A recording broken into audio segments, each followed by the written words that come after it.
बिस्मिल्लाहिर्रहमानिर्रहीम। अस्सलामु अलैकुम जनाब। आज एक बड़ा अहम दिन है। आपको मालूम है कि हमारे चैनल पर हम आपको जो घरों का कर्ज़ कैसे मिल सकता है बैंक्स के ज़रिए उसके बारे में बताते हैं, जिसे कहते हैं नया पाकिस्तान हाउसिंग स्कीम। तो आज तीन चीज़ें बड़ी इंपॉर्टेंट हैं जो आपको बतानी है, इसलिए आप मुकम्मल ये वीडियो को देखिएगा ताकि आपको मालूम हो जाए कि यहाँ प्रोग्रेस क्या चल रही है, कितना कर्ज़ मिल चुका है, कितना रहता है और क्या तरीक़ाकार है जिसके मुताबिक आप बैंकों में जाएंगे और आपको कर्ज़ मिल जाएगा और कौन कौन से लोग एलिजिबल्स हैं। ये तमाम तर चीज़ें आज आपको की वीडियो में बताएंगे। अच्छा, मैं वीडियो स्टार्ट करने से पहले लोगों को बता दूं कि आप डिस्क्रिप्शन में नीचे जो है वो हमारी जो तीन वीडियोस हैं कि एक कर्ज़ कैसे हासिल हो सकता है, ओवरसीज़ क्या इस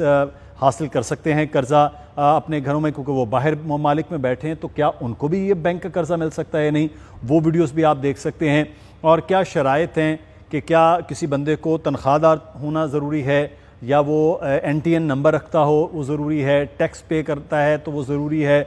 या कोई बंदा जो है वो अपनी दुकान करता है, उसका पास कोई ऐसी चीज़ नहीं है, ना उसके पास बैंक अकाउंट है, ना कोई डॉक्यूमेंटेशन है, तो क्या उसको कर्ज़ मिल सकता है या नहीं। और ज़्यादा से ज़्यादा कर्ज़ और कम अज़ कम कर्ज़ जो है मिलने की वो शरह क्या है, हद क्या है, और माहाना किस्त, ये बड़ा ज़्यादा सवाल होता है लोगों का कि माहाना किस्त कितनी होगी, क्योंकि कम आमदन वाले लोगों को ये बैंक से कर्ज़ा मिल रहा है तो वो किस तरह से वो माहाना किस्त दे सकते हैं। तो ये तमाम तर चीज़ें आज हम आपको बताएंगे। और नया लोगों के लिए जो तीसरी चीज़ है वो ये है कि आसान कितना हो गया है अब कि आप बैंक्स में जाएंगे तो जो पहले लोग इब्तदाई तौर पर गए वो बड़े परेशान हुए हैं कि जनाब वहाँ तो कोई पूछ ही नहीं रहा, कोई कर्ज़ा मिल ही नहीं रहा, ऐसी कोई चीज़ ही नहीं है, जो आप बता रहे हैं वो सब गलत है। तो आज हम वो तमाम तर चीज़ें आपको क्लियर करेंगे कि किस तरह से ये कर्ज़ मिलेगा, कैसे आप ये कर्ज़ हासिल कर सकते हैं। सबसे पहले तो मैं आपको ये बता दूं कि इस वक्त जो सिचुएशन है कर्ज़ के हवाले से, वो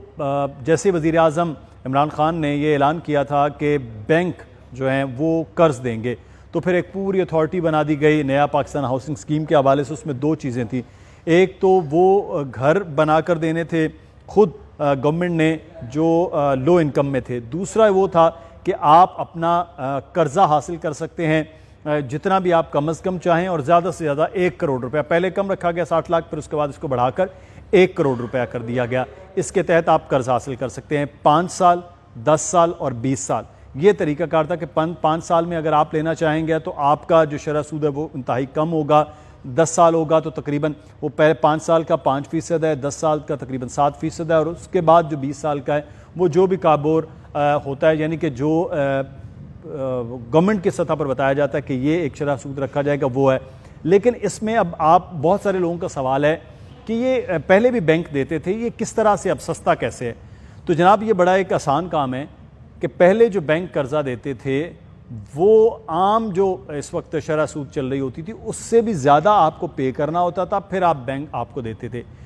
और बैंक्स बहुत ज़्यादा श्योरिटी लेते थे। अब जो श्योरिटी है और इस कर्ज़ की जो आपने पेनल्टी देनी है, या जिसे पेनल्टी तो नहीं कहेंगे, जो इसका आपने रिटर्न करना है, वो इस सूरत में है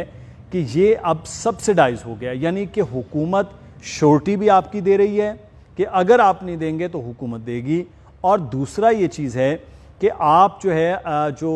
रिटर्न करेंगे अगर 1 करोड़ रुपए के बदले में, तो पहले अगर वो 1.5 करोड़ रुपए तक दे रहे हैं तो अब वो 1 करोड़ 20 लाख रुपए अगर आप वापस कर रहे हैं 20 साल में, तो वो शरह सूद कम हो गई है। तो ये एक तरीक़ाकार है। अच्छा, मैं पहले आपको बता दूं कि अब तक की प्रोग्रेस क्या है, फिर उसके बाद मैं बताता हूँ घर से कर्ज़ हासिल जो करना है घर के लिए वो क्या तरीक़ाकार होगा। अच्छा जनाब, अब तक जो है वो बड़ा ज़बरदस्त किस्म का काम हुकूमत ने अब तक दिया, क्योंकि ऐसा निज़ाम आपको पता है पाकिस्तान में पहले नहीं था कि कोई भी बंदा आप जैसा मुझ जैसा बैंक में जाए और वो हमें बैंक में कर्ज़ दे सके। और ख़ास तौर पर छोटे घर बनाने, जो एक आम आदमी घर बनाना चाहता है उसके लिए, किसी के पास कोई ज़मीन अपनी है, किसी के पास अपना पुराना कोई घर है, उसको रेनोवेट और बेहतर तौर पर करना चाहता है, उसको 20 लाख 25 लाख 30 लाख चाहिए, तो वो कर्ज़ ऐसा पहले नहीं था, अब तरीक़ाकार हो गया। सिवाय हाउस बिल्डिंग फाइनेंस कॉरपोरेशन के अलावा बाकी बैंक जो है वो बड़ा डिले करके और बड़ी मुश्किल से कर्ज़ देते थे। अब जनाब ये सूरत हाल है कि आज तक जो है वो 109 अरब रुपए कर्ज़ की मंजूरी दे दी है बैंक्स ने। आज का दिन जो हम आप बात कर रहे हैं 109 अरब यानी कि 1 खरब 9 अरब रुपए के बैंकों ने कर्ज़ों की मंजूरी दी है, और जो लोगों में तकसीम हो चुका है कर्ज़